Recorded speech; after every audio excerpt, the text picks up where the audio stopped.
things, because looking at it right now, there needs to be more input into this sort of process and looking at curriculum development and outreach to law enforcement than there is right now, specifically on the training issue as well. And I think that's where our voice really needs to be felt, because again, I agree, the foundation of the house of trust that we're trying to build right now is indeed quite shaky, when we're basically building it on a stack of cards, which are really a set of my analogy to really misinformation, as opposed to anything solid, which would be the truth and real sort of understanding. Can I just quickly ask?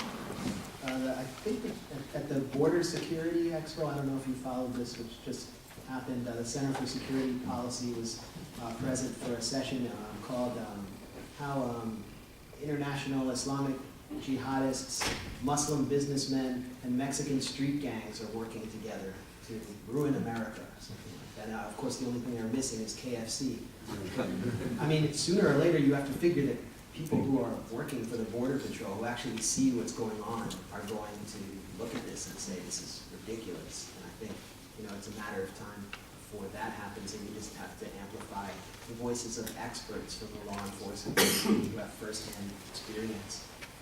If I can also add to that, that's exactly right. I mean, one of the things when these temper tantrums started was when I was serving the Bush administration. The Bush administration, Karl Rove and others had made it clear to Frank Gaffney and CSP that they were not welcome at the White House, not welcome at the Pentagon.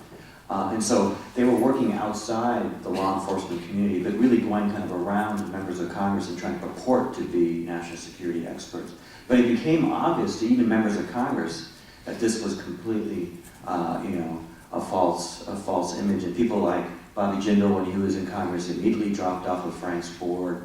Doug Zackheim, most recently, asked to be removed from Frank Gaffney's board. Just an example of somebody like that. And that, again, it shows that within even the conservative circles, there is an increasing realization that these people are on the fringe, on the margin. One of the people that we haven't talked about is David Yerushalmi, who's one of Frank's senior advisors and counsels, and this guy doesn't believe that let me be accurate. He raised the question on whether blacks and women should vote. He has all these kind of crazy racial theories about the hierarchy of races and things like that. And of course, Muslims are at the bottom of the heap. And this is the guy that's advising Frank on his worldview when it comes to Islam. And Frank always reports that he's my Sharia expert. And so these are the kind of theories that increasingly members of Congress and their staff are realizing are on the fringe. And it's just as Max said, it really is what I call anti-Semitism on training wheels. I remember a column that Cal Thomas wrote. President Bush gave a speech about the Abrahamic traditions, going back to Abraham and Judaism, Christianity, Islam, trying to reunify Americans of these faith traditions, saying that, look, we have a common father in Abraham. And Cal Thomas immediately launched into this column, that you can see online, about how this was ridiculous and how Muslims don't accept Jesus, and therefore how can he say that, and unless you accept Jesus Christ as your personal savior, this is a complete fallacy, etc., etc. And the whole time I'm reading it, I'm thinking, he's taking a swipe at Muslims, got it. But at the same time, inadvertently, he's elbowing Jewish friends in the face as well, by trying to point out differences when it comes to Jesus. Now, I happen to work at a Christian think tank myself, an evangelical Christian think tank, and I recognize that there's differences, but in the end, these are differences of faith, but when it comes down to our purposes, we're Americans, and we care about the Constitution, we care about religious liberty. So these are just some of the things that come to mind, and increasingly policymakers and lawmakers and staff are realizing that these guys are on the fringe, but they've developed a market out in the grassroots of fear where they're really making money and grandizing their own wallets and stirring up fear and really causing our country to be less safe because we're not going after the bad guys, but we're demonizing the entire faith community. Thanks. We've got about 15 minutes left, so I'm going to ask for fairly quick questions and quick answers from our panelists. Go ahead. Yes, my name is Cammy. I work for the Pakistan Spectator. My question is about Mr. David. I'm sorry, I forget his last name. He mentioned many times about you at American Conservative Union. What is his last name? Yes. Oh, see, like 9 or 10 years ago, he was talking against black. Exactly the same, in a fashion that if law enforcement agency do profile it's better for blacks because they are kept out of crime thing. And in similar fashion now he is targeting Muslims. My question is there any way that she could have like civilized discourse or thing? Well, I tried to have a civilized conversation with David Horowitz a few years ago. He published an attack piece by Frank Gaffney on his website. And so, knowing of Horowitz's work, I naively perhaps, and that's one thing about all these guys, they never call you to say, are you indeed beating your wife, because why let the facts get in the way of a good story? So I emailed and I called David and I just said, hey, I'd love to talk to you. You're saying some pretty crazy outlandish stuff. Let's talk about it. I'm happy to answer any questions. And he immediately forwarded the email to Frank Gaffney. And then I got caught in this weird email exchange with Frank, who I also knew from my time on the Hill, who, by the way, would call me when I was at the White House, and it's just kind of stupid stuff, but who would call me to get into the White House, and Carl and other people would say, if you want to let that freak in, that's your problem. And I was in the weird situation of having to defend Frank before he started going after me, And same thing with David. I tried to have this reasonable conversation, but I just got caught into this, you're a Muslim, all Muslims lie type of thing, where then I just realized there's no rational discussion with people like Frank or with David Horowitz, so I just decided to disengage. I've engaged with David Horowitz on a number of occasions. Many of them are on video, and one of them is at Islamofascism Awareness Week, an event he put on at Columbia University, where I asked him about a passage in his book. It was his second memoir, where he compared his own father, who was a Stalinist, to Muhammad Atta, who slammed a plane into the World Trade Center. And I thought he would back away from the statement, but he instead defended comparing his father to a terrorist. So, that speaks to our ability to engage with, it's very difficult to engage with someone who thinks in this way. But, I praise his intellectual honesty for defending his own statements. Thank you, Matt. Another question? Yes. My name is Emily Sharp. I'm next Human Rights First. I noticed in the September 2010 Zogby poll that there were a number of Americans who said they know all they need to know about Islam, they're not interested in being educated. We talked about some of the French people, but for those who are average Americans, how do we engage them? How do we help them come to a better understanding? It's a very good question. I'll allow the panelists to start. Well,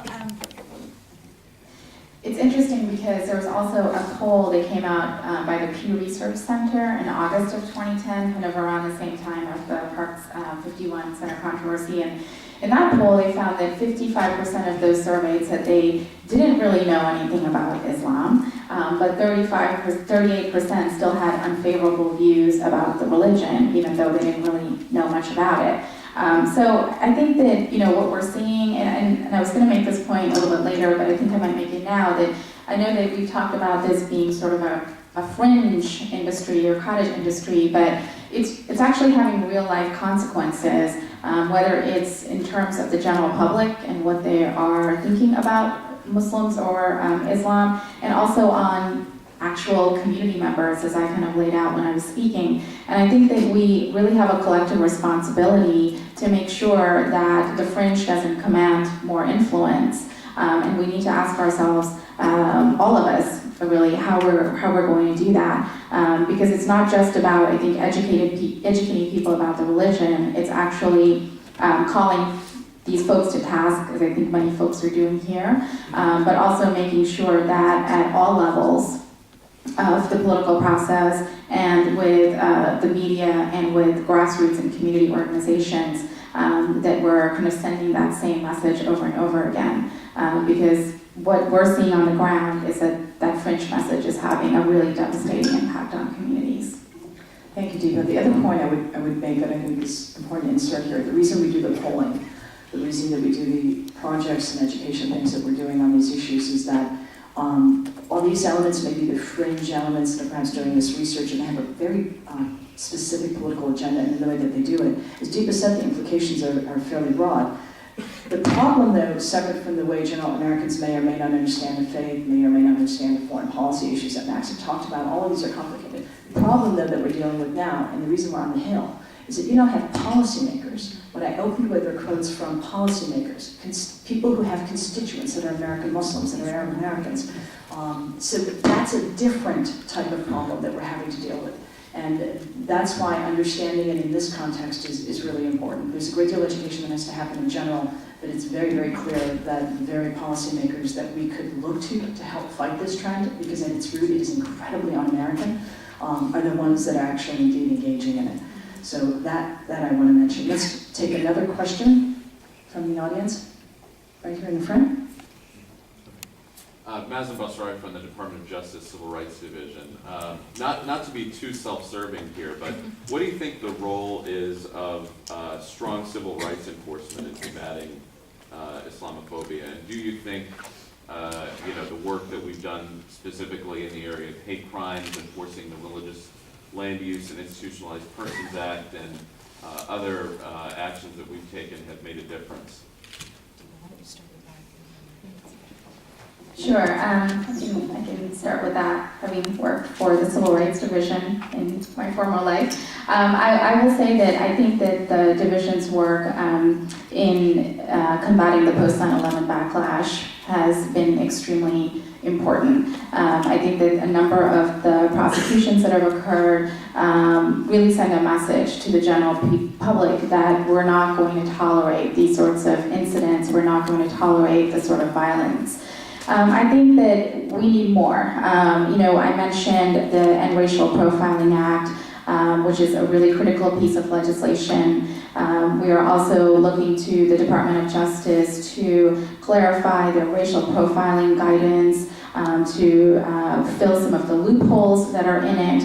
And we are also looking to see the department actually make more public statements as these prosecutions are developing, to speak out against Islamophobia, to speak out very clearly about the civil rights protections that community members have.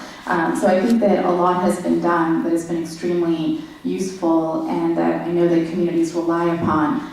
But we still need more in the form of outreach, in the form of legislation, in the form of guidance, and administrative guidance that can really ensure that our communities feel protected and can enforce their rights to the fullest if they turn to government, which oftentimes, as you know, they're afraid to do at this point. Sure. So I think civil rights enforcement is extremely important. We really thank the work that the Civil Rights Division has been doing, especially since 9/11. One of the things that I feel is that it sends a strong message to our society and it reminds us of our principles, particularly when we're in a climate of fear sometimes. What I've noticed is that at times, looking at like the statements and the cottage industry and all these folks, is that sometimes we're repeating some of the past mistakes, and the Civil Rights Division is there to help us not repeat some of those mistakes by reminding us and helping to make sure that our country is living by its principles and that American Muslims can be integrated here into the society as any other sort of community. The other thing that I think is also extremely helpful is with the Community Relations Service as well, where not just in the enforcement of statutes and laws, but also in terms of helping to resolve conflicts at times between various parties, because this is a good opportunity where there can be dialogue and communication. And having CRS there is, I think, also an extremely important asset as well.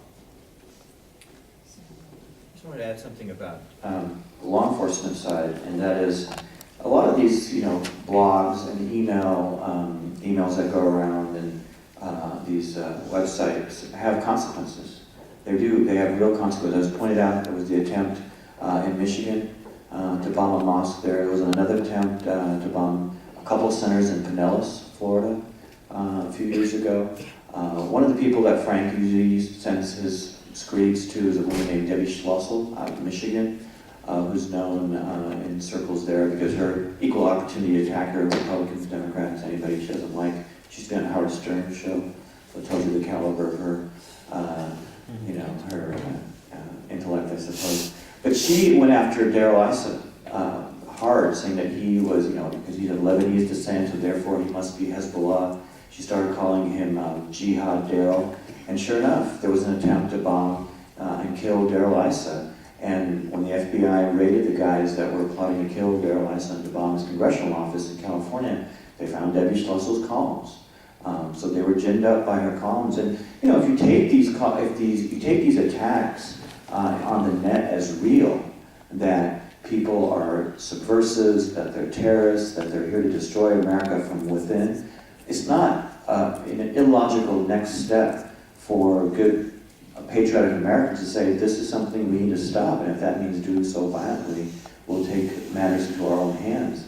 And you know, add to that mental issues, a la Arizona or the attack on the Holocaust Museum last year.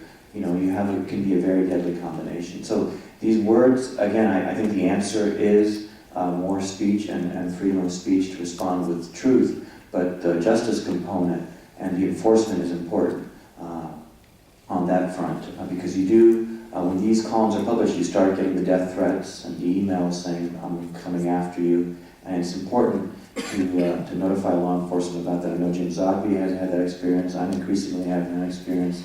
I'm not afraid of the truth, because I know the truth, and that I'm a loyal American as everybody else on this panel. But it really is something to be cognizant of, and that the American Muslim community, like other faith communities that have been targeted, have to work with law enforcement to combat these threats. Thanks, and we've got time for one more question right there, please.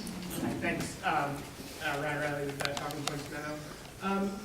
I was curious as to what you native Attorney General Eric Holder's statement yesterday that the Justice Department had a troubled history with CARE. You know, while a lot of these allegations have certainly come from sort of, you know, on the fringe sources, when you have the Attorney General saying that there's a troubled history with an organization, just what do you make of that statement, as well as the FBI's decision to not work directly with CARE?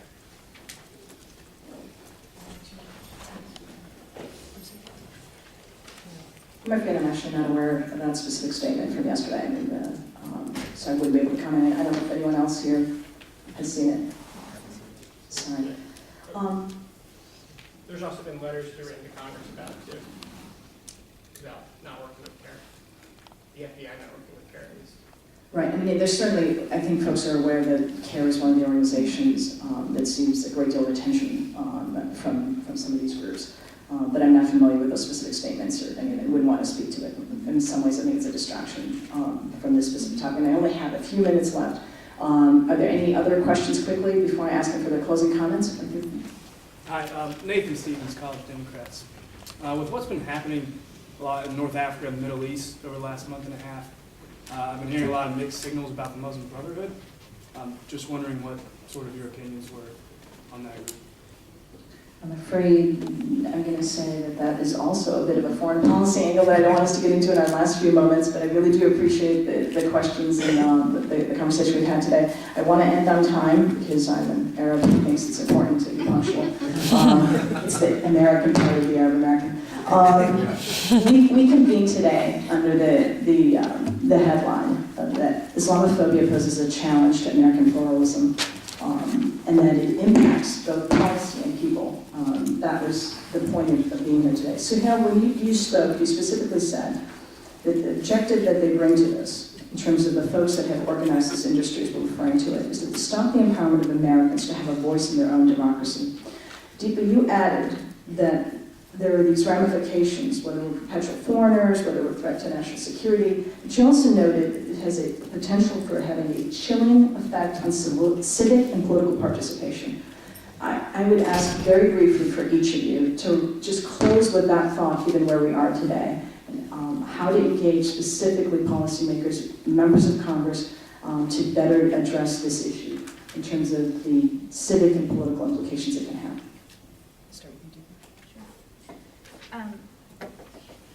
So I think, as we've all mentioned, the cottage industry that you all talked about so well is having an impact not just on community members and what the general public is thinking about Muslims and those perceived to be Muslims, but it's also having an impact on how many of our policymakers and elected officials and candidates for office are talking about the communities. And that in turn is creating and could create a chilling effect in terms of how our communities feel empowered to participate in the civic and political process.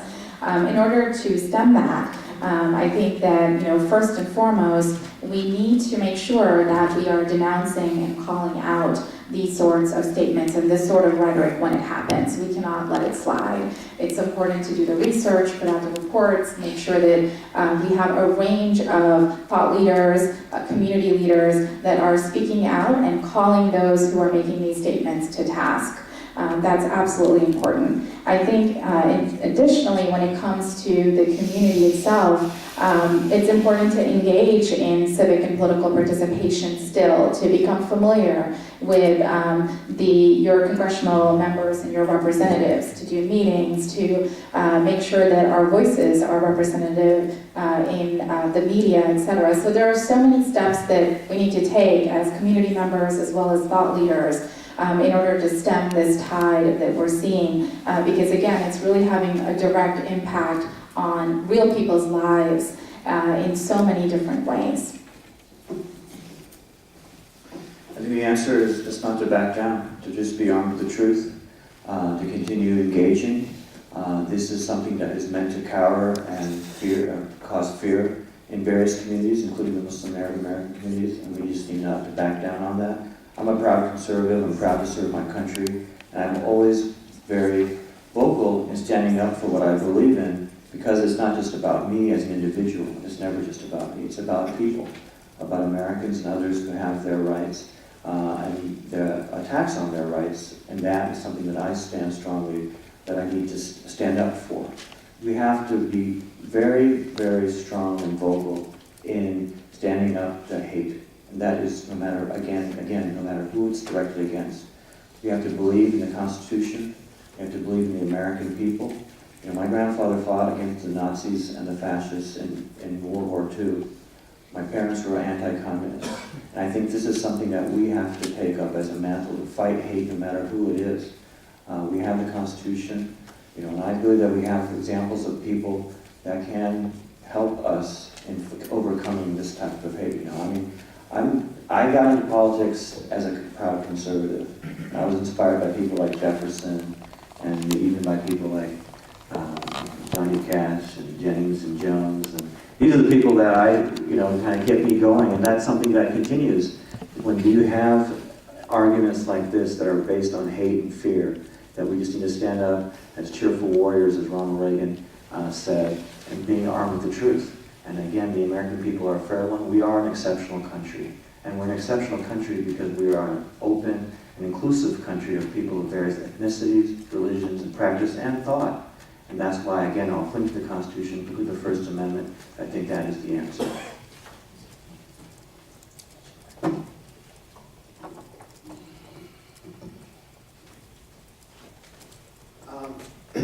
I think we can go back to Washington or Jefferson or the Treaty of Tripoli, which declares the United States has no hostility against Muslims, but we can also, I take great inspiration from the godfather of soul, James Brown, who said, if you're going to tell a lie about me, I'm going to tell the truth about you.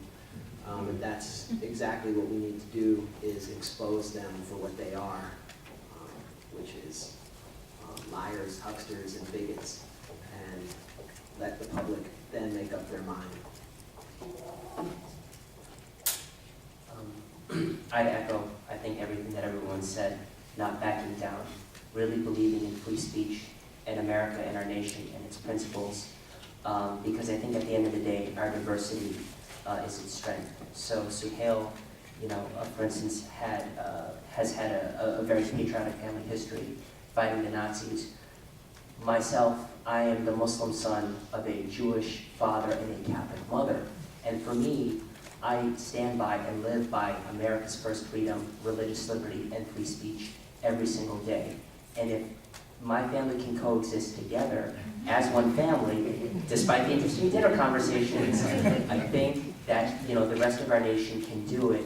And knowing that where we've gone through ebbs and flows in terms of our tolerance at times here in this country, I know that at the end of the day, the marketplace of ideas, especially when all communities of moral conscience and faith speak up and speak out, the truth will overcome fear. And at the end of the day, I choose faith and freedom and truth over fear.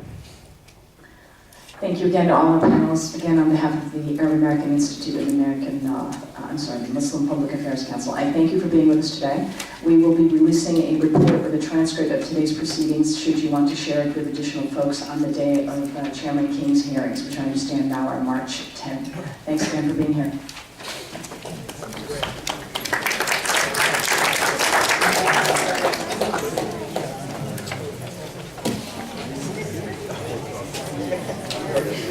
We need to talk.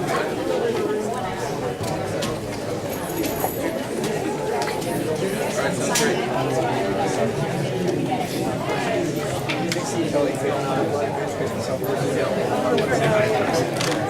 Appreciate all the vlogs you guys are doing. Kind of smart vlogs.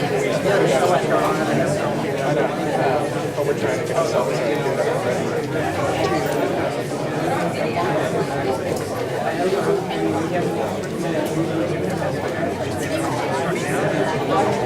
something that thought that might not going with not only dead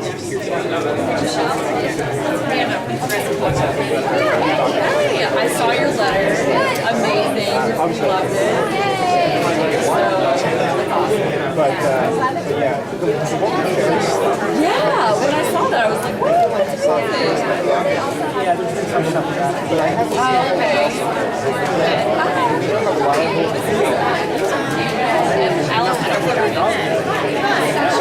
but it's still house is like knowledge. He said he did that talking to a great guy. Oh, that's awesome. Yeah, definitely. Well, I know after you came to your office pretty early on, we've had success with meetings. A lot of the officers are really jazzed about it. Yeah, I knew it would be really powerful.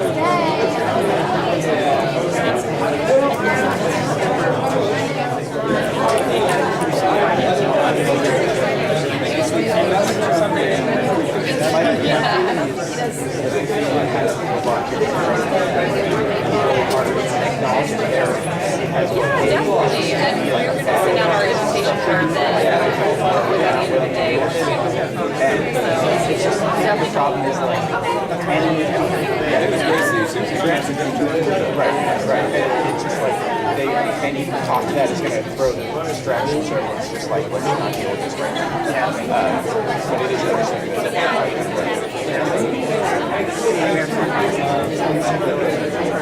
Forget to reload. Push investment schedule.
she mentioned your name a few times. I was like, and for her, it was like, I think that's something because she's kind of got going down here and stuff. So it's great.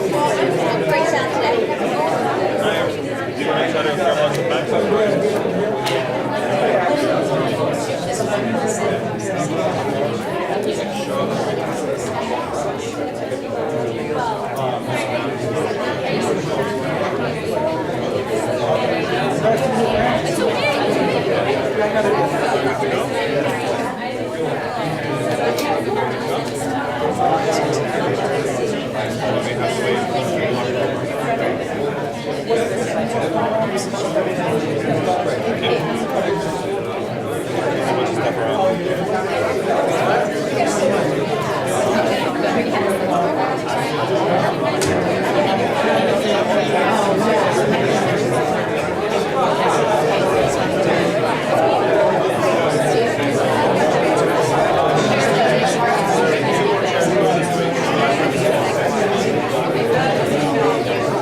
It's Just need to move the podium backward, trying to put the room exactly the way. I totally forgot that it was on, but thank you. Sure.